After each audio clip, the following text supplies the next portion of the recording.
Hey y'all, I finally got the chance to change the light fixtures in my home and I decided to partner with Tungsten to do that. I have 2 linear lights in my living room and 1 central light that I'm going to be changing.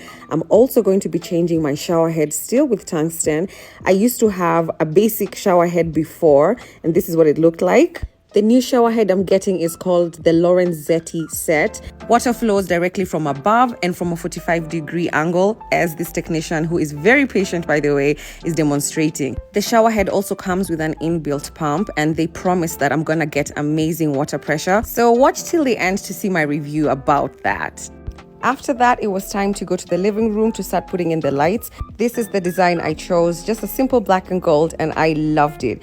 Next, we put in the bulbs, chop, chop, 1, 2, 3, done! Loved it. For the other 2 lights, I chose hanging pendant lights, these black kind of like cone ones, and I really loved how they came out. The 3 of them together just look really cute. That's the final look. Finally, it was time to try out the shower, and guys, water pressure was on point. I'm not even lying because I was so skeptical. Real talk, I would recommend this, guys. How did I feel about it? I loved it. Follow for more reviews for small businesses. Ciao.